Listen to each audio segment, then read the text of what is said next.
Hello everyone, welcome to the Redmen TV. It is the FA Cup final starting 11 prediction show. It is Chelsea as the home team, it is Liverpool as the best team and the favourites. It is Thomas Tuchel, it is Jurgen Klopp. It is the biggest game in football this weekend for us. I am here to predict Jurgen Klopp's starting 11 for this game. I remember going to the 2012 FA Cup final against Chelsea. I remember how much it hurt, and I remember that I wanted to get back there and do them in an FA Cup final. I don't think we were doing starting 11 prediction shows back then, but a 29-year-old Chris Pajak was looking forwards to the FA Cup final. Now a 39-year-old Chris Pajak is looking forward to an FA Cup final with Chelsea. How lucky we are. What a change in 10 years it has been at Liverpool Football Club, my word. I am so happy to be able to do a starting 11 prediction for the FA Cup final. It is just brilliant. I'm going to start with the goalkeeper. I think the team is pretty much nailed on. Alisson Becker will start in goal. We know that Caoimhin Kelleher played in the Carabao Cup final, but we know that he was given the Carabao Cup final and the Carabao Cup run, apart from the semi-final actually where Alisson came in. Alisson's going to be in goal. Let's not dwell on that. Andy Robertson, completely and utterly rested at the weekend, will be in as the left back. Alongside him and inside of him will be Virgil van Dijk, the Colossus, the man mountain, the legend, the best defender in world football. Virgil van Dijk, partnered by this is the question mark, isn't it? Who is going to start next to Virgil van Dijk? Is it going to be Joel Andre Job Matip? Is it? Or is it going to be Ibu Konate? I think it is going to be Ibu Konate for this one. And then at right back, the best right back in world football, Trent Alexander-Arnold. We'll talk a little bit more about Konate and Matip and the strengths and the weaknesses of both players, or just the amount of strengths of both players, because I'm not sure there really are weaknesses, later on in the show. In the six, Fabinho probably isn't going to make it, so Jordan Henderson will have known as soon as Fabinho went down the other night that he will be playing and captaining Liverpool Football Club in an FA Cup final. In the sixth position, alongside him, I have no doubts about it, it will be Thiago Alcantara playing in his first FA Cup final, and how glorious that is. And then alongside him, will Naby Keita be fit? I hope so, and if he is fit, it's easy for me. Naby Keita goes in, Hendo, Thiago, Keita as the midfield three. The front three, I do think, at this stage of the season, with the form of the players that we've got available to us, picks itself. I think it's going to be Luis Diaz, I think it's going to be Mo Salah, and I think it's going to be Sadio Mane in that number 9 position. You could go with Diogo Jota. Is Bobby Firmino going to be fit and available? Divoc's probably not got an opportunity right now. That's the man in form. This is the man that we're hoping gets back to the goal scoring that he had earlier on in the season, the goal scoring form, I should say, that he had earlier on in the season. So, substitutes, I'm going to go with Caoimhin Kelleher, only 9 to pick from in the FA Cup. So I've gone Joe Gomez, I've gone Joel Matip, I've gone James Milner, and I'm going to go Kurt Jones for this one, although I'm not 100% sure about the subs bench. I'm going to go Alex Oxlade-Chamberlain, I'm going to go Diogo Jota, I'm going to go Roberto Firmino, and finally I'm going to round that out with Divock Origi. So the eagle-eyed amongst you will notice that I've left Fabinho completely out of the squad for obvious reasons. There's 3 lads here, in Minamino, in Harvey Elliott, and in Kostas Tsimikas, which is probably my most controversial call, that hasn't actually made the bench. So I think these two, I'd be surprised if Harvey Elliott made the bench. I'd be surprised if Minamino made the bench. This is worth a conversation though, isn't it? Because you've got Kostas Tsimikas down there now. I think Joel or Ibu, whoever starts, the other's going to be on the bench. Joe Gomez gives you an option at right back should the worst happen. James Milner gives you an option at left back.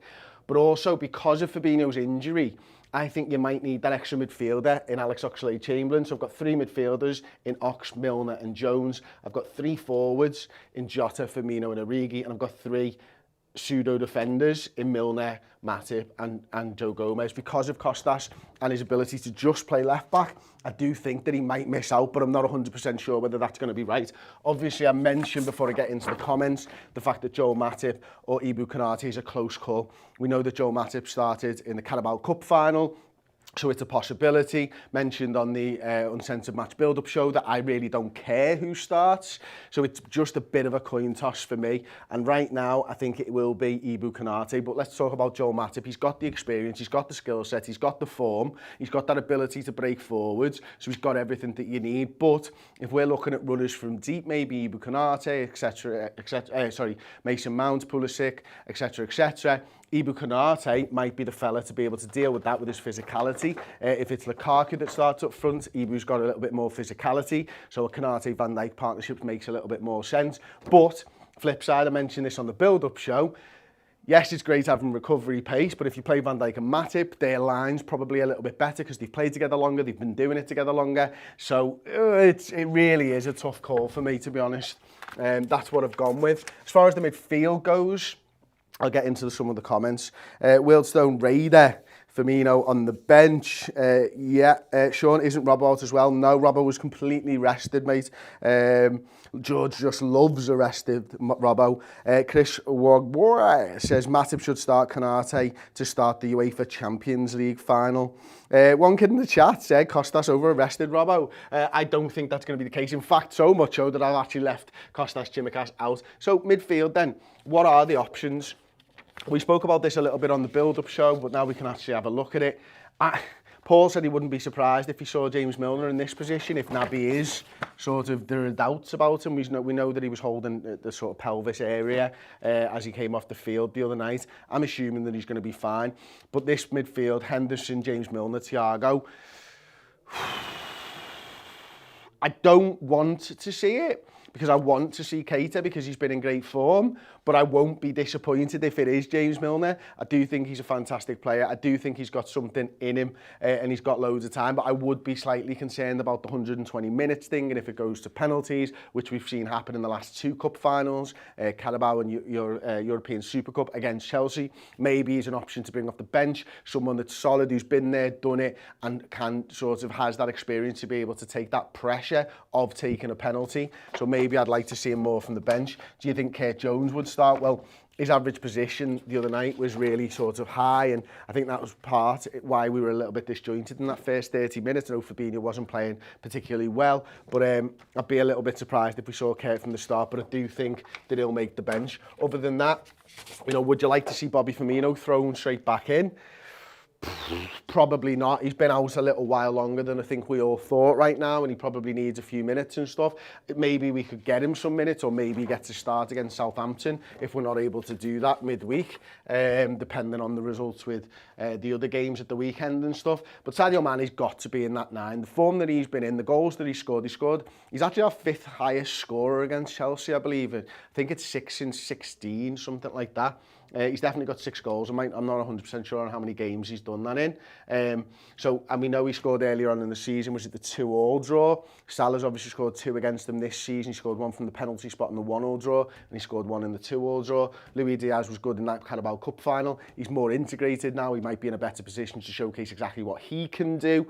I think the front 3 really picks itself. I don't think there's anybody there, even Diogo Jota, for the form that he was in earlier on in the season. Right now, the form between these 4 players is heavily weighted for me towards Diaz and Mane. Jota and Salah, as the other 2 have gone like that, a little bit and gone downhill. Not to the point where they're bad players or anything, but these 2 lads are in better form than Mo Salah right now. But you just can't count out Mo Salah against his former club in a cup final when he still probably believes that he is going to be crowned Ballon d'Or this season. I'm not sure anymore. But big performance in an FA Cup final, big performance in a Champions League final, and that might just sway it, mightn't it? Harushian says, please, anything other than Curtis. Lads need a loan. I disagree with that, mate. I don't think he needs a loan. I think he just needs more game time to showcase what he can do. It must be difficult for players coming in 1 game at a time, mustn't it? Just trying to... there's no rhythm at the moment for Kurt Jones because he's not in that first midfield 3, is he? Right now, injuries aside, it would be Fabinho, it would be Henderson, it would be Thiago. Dropping in for a game, then dropping out again for a couple, then dropping in for a few minutes here and there. You're not able to build up any rhythm and stuff. And maybe that's why you're saying, alone, but then you deplete your squad. I mean, if Kurt Jones was out for a loan right now, then we'd be struggling on the bench because of Fabinho's injury. You've got to keep these lads around. You've got to trust that playing and training with our other experienced professionals is able to kick him on. And then when the time comes, we've seen when Kurt Jones has a run of games, his form does get better and better. Why is Ox on the bench? Hasn't kicked the ball since the 20th of March. Milner and Chimikas have to be there, says Nicholas Hijazi. Again, it was a wild shout. I completely understand that, but it was just more about the makeup of the bench positionally. Like, as I say, if you take Ox out, you've got Kurt and Keita for 3 midfield spots. When, yeah, Kurt and Milner, sorry, because Keita's in my starting 11 for 3 midfield spots. So I just felt like Milner could be used in sort of, and we've seen this happen loads over the course of the season, Milner there as the left-back option and as a midfield option. Yeah, so that's probably why, and also probably because I went for 3 forwards, because if you want to get Kostas in and you want the extra midfielder, then the only other thing you can do is drop one of the 3 forwards. And I don't think Jürgen will do that. And it might be that Bobby's just not ready and he's completely left out and Kostas stays there. But I spun the wheel. Back to the comments then. With Fab out, would it help to have Bobby? He'll drop deeper and help out with Preston and stopping their deadly attacks, says Jas Kalkar. And I'd agree with that, but not a Bobby that hasn't played. Can you see Alisson in goal this time, Corey Fulton? Absolutely. There is nobody else that is going to be in goal for Liverpool this weekend. Elliott probably being saved to pre-season so we can get another fresh go next season, says Robin Hippier, close to Hippier. Robin H. Yeah, I think you're right there. I think he came back in, we got him, on the field. He gets that goal against Cardiff, doesn't he? And then we've not really seen him. He then goes and asks to start playing with the under-23s again, which he's done in recent weeks. It looks like he's probably not going to be involved much between now and the end of the season. Although, again, a caveat that with whatever happens at the weekend might see Harvey get a spot in the starting 11. So there we go. Shame Harvey hasn't had minutes recently. In midfield of Hendo, Harvey and Thiago into Chelsea. Midfield without Kovacic and Kante would shine, says W Dread. It's true, actually. Harvey Elliott, did he start the 1-1 with them? He might have started the 1-1 at Anfield earlier in the season, Harvey. He started those games early on in the season, didn't he? And he looked really good. Obviously picks up that injury. I think he did start against Chelsea. Yeah, I think so.